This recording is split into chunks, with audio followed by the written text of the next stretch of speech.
दुनिया में कितना गम है, मेरा गम कितना कम है। लोगों का गम देखा तो मैं अपना गम भूल गया।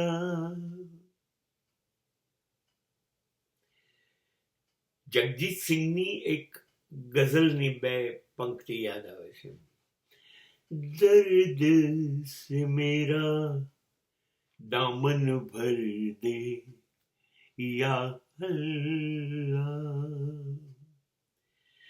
फिर चाहे दीवाना कर दे या अल्लाह, दर्द से मेरा दामन भर दे या अल्लाह.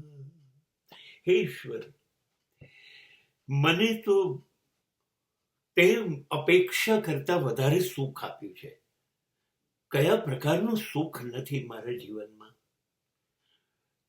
હું આભાર માનું છું. મને બધી જાતનું સુખ આપ્યું છે, કોઈ ફરિયાદ નથી. એટલી શાંતિ છે.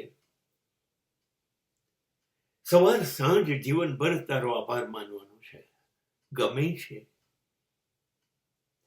પણ એક ફરિયાદ ઉઠી છે મને, કેમ કે મારી આજુબાજુ એવું કોણ છે જે દુઃખી નથી?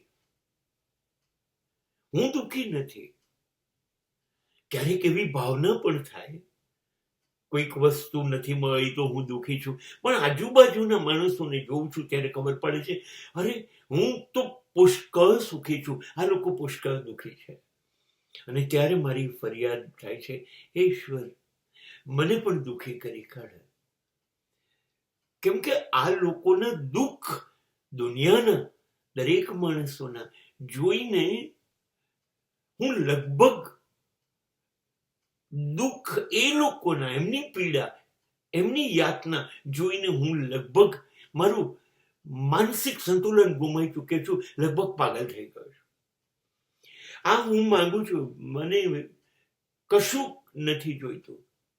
હું ક્યાં તારી પાસે કઈ દુનિયાના સુખ માંગુ છું? અરે મારે આકાશના સુખે સૂરજ ચંદ્ર તારા નહીં, મેં કોઈ દિવસ માંગ્યું નથી.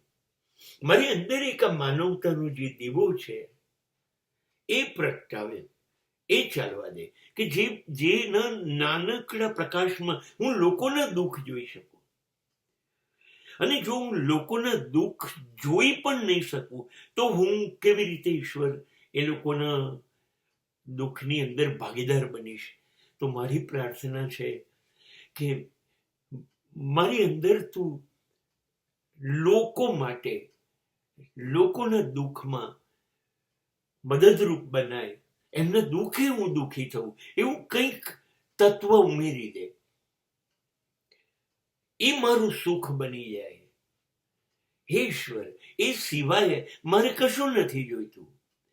આ એક પ્રાર્થનાનો નવો પ્રકાર છે.